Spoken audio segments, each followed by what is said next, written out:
Hello, this is JLC, and I will be playing the May16X version of Vanilla Swirl. I had this video up before for a brief second, but realized that there was no audio, and there was a lot of static. I'm not quite sure why that happened. I think I just did. It was fine in the test that I did right before, but after messing around some more, I think for some reason my headphones were overriding other audio, which is weird. So this is post recording.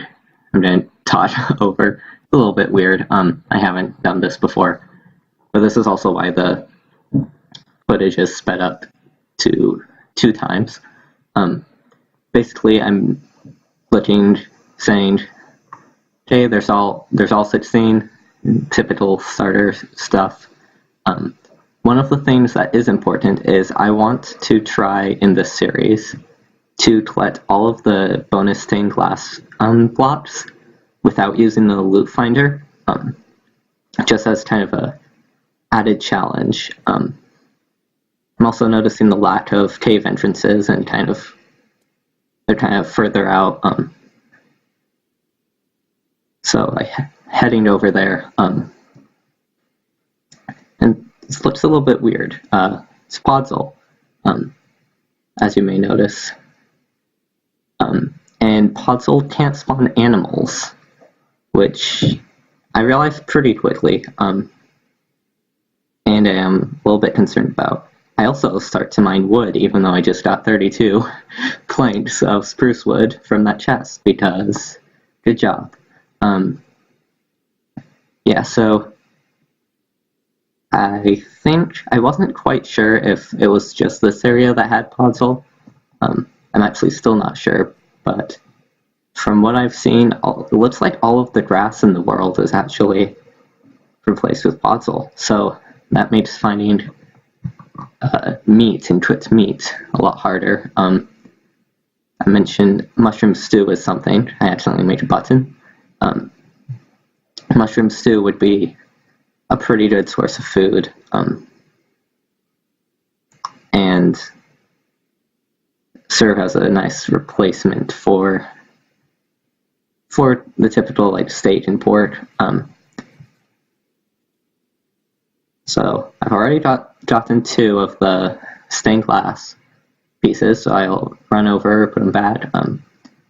I realized like there's so much jumping around, so I built this little netherrack bridge across, just to make it easier to get back to the monument, so I'm not running around and jumping up and losing a lot of thunder all the time. Yes, everything looked to be the same in the rules books. I didn't see anything necessarily different from the other maps in terms of the books at the start. Nothing necessarily saying this is much harder, but there was a sign. So if one were to willy-nilly download this and be like, why is this so hard? They'd have a sign saying this is the hard version. I decided making a pickaxe is a good idea, finally. Also, it's kind of an awkward cave to get into. I'm like, wow, this is digging through. And so after one piece of coal, I realized, oh, there's a nice little entrance right next to where I went. The creeper jump scared the heck out of me. I really wish I had. Dang, I really wish the audio was there for that. Cause you can see me like jump out of my chair pretty much. I am very bad at horror games, and horror games. That sounded different for a second. And I find Minecraft quite jump scary at sometimes. Yeah, it seems too, because there's always one problem. Like all of the game wasn't being laggy. There wasn't any weird block lag. Like got spooked thinking it was a lighting glitch right there, but that's just me. But there wasn't anything wrong with the blocks themselves, like reappearing. Mobs were a little bit freezy, but not that much. So it was basically nothing wrong with the technical end. There's some iron up here I noticed that I'll come back and have to get. I don't want to. For some reason, I think that since water's so scarce, I don't want to break it. But yes, here's a dungeon. Spider drops an efficiency 3 stone pit, which is awesome. Let that creeper explode. Decide maybe I shouldn't go this way quite yet, and head back. Yeah, I think I got 1 torch in there. Basically, really want to make sure I wasn't gonna get ambushed while I was dealing with this. Yeah, after a remark about how zombies can hit you from very far away, go in. Baby zombie brings me down to quite low health. I was worried I was dead there for a second because the zombie stopped moving in midair. So, yeah, there's spiders on the ceiling, but once the spiders get on the ceiling, and you stay for the most part under them, for some reason they just keep on staying there. Got another stone pit. Examine the loot, which is typical loot. Oh, one thing to note, that I actually just remember here is that I got an iron chest plate from one of the chests, the random loot chests outside, and I mentioned I'm not sure if that's going to be the same for everyone, and obviously I don't want to watch a playthrough to find out because I'm playing this blind. But an iron chest plate, while it definitely helped me stay alive, I feel like that was kind of too good loot to get at the very beginning. But if it's random and not everyone will get it, maybe I just got lucky. But with other things is, if it was the desert well chest, which I think it may have been, I noticed that there were 7 of those in the world, I think, so it makes sense that they might have a little bit better loot. But still, it was kind of strange getting that right out the gate. It was nice, definitely will say that. Definitely appreciated having some protection pretty quickly. I just enchant it with protection 1 right there. And note that in the last playthrough, I accidentally placed an anvil on the stained glass while everything else was kind of set aside, and I only used that anvil. I don't think it ever broke. So I was like, I'll just use that first and I'll clean out my area. But yeah, that wasn't the case.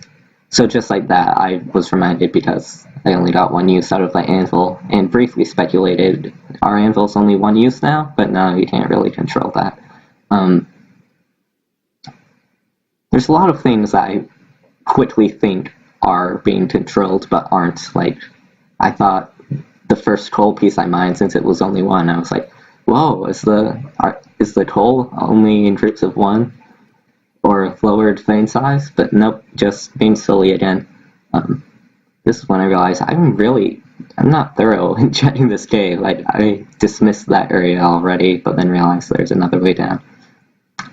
But anyway, it's come to my attention at this point that golden apples could be a lot more useful to have early on than they were before, because they're going to be a good food source, and because gold is always so plentiful, I hadn't really taken advantage of gold's abundance before in the other maps.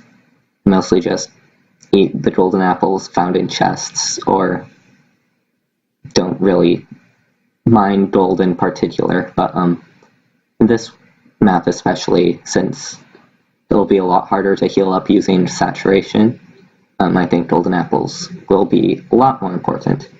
Yes, I skipped this gold on the way down, so let's drop that. Hearing spiders, which is one of the bad things about...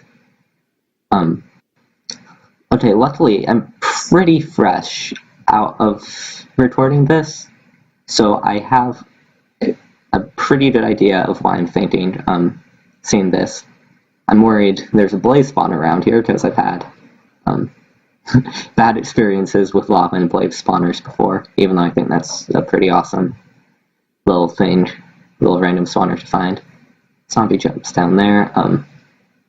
Then, whoa, there's a dungeon. It's wide open. I'm like, whoa, that's not good. Only one thing following me. I'm down to half a heart. So, skeleton over there. I don't want to move that way. But at the same time, this open dungeon is kind of intimidating me. So I'm like, alright, let's get some blocks. Run up, quickly build a little thing that doesn't really do anything. Blocks line of sight. Run through, try to place some torches, go through on the other side, kind of box myself in. But I did a pretty good job in avoiding getting mobs to spawn, so it didn't turn out to be a huge issue. I think one more cave spider spawns, but yeah, he doesn't even attack. They're funny. So, earlier I had mentioned, I was like, oh, are dungeon chests, do dungeons only have one chest now? No, that's not one of the things. I just happen to have a dungeon with just one chest. But, yeah, there's a lot of things I was kind of trying to attribute to being the more difficult version of the map. And that weren't necessarily. So I get the one-use pickaxe again, and we all know what I did last time. Have to fight the skeleton, but that's okay now. Drops me a gold chestplate, which I don't need. We're getting lost for just a second. Make our way out. Back to the surface. I keep on wanting, or not wanting, but kind of thinking it's going to be night when I get back up. Because it's been a little bit of time since I played a vanilla Swirl, so I need to get used to the luxuries of daylight again. Yeah, so try to repair it, and I'm like, okay, it is too expensive. You can't just make a overpowered pickaxe, which I think, even if not necessarily worth it for the Silk Touch, the Efficiency 5 really did make it a pretty overpowered thing to have. It really shredded through spawners. But I have a Silk Touch book anyway, got it from that last dungeon, so I believe... did I not put it on a pickaxe? Yeah. So I guess I'm also kind of reviewing my footage right now. That's kind of funny. Should be approaching the end. Look down here for a sec. Don't think there's much of anything down here. There's that zombie. I do see a zombie spawner. That was one of the few times there's block lad right there. Yeah, so one of the things I'm not sure I really mentioned was I got 2 stone pickaxe drops from spiders. They were an Efficiency 3 and Unbreaking 3, and so I've combined them to that pickaxe that is in my 9th inventory slot. So there's that. Running over. There's that other cave that I think I will start to explore next time, and that was it. That just restarted. I was like, why did I save and quit? But alright, sorry about this. That is a very unfortunate turn. I really need to pay better attention to how things work and why they don't work. So I'll probably end up doing something similar to this for my next video, which is for the next episode, which is really a shame because there are a lot of good moments in that episode, but in the future it should be fixed. So I apologize, and thank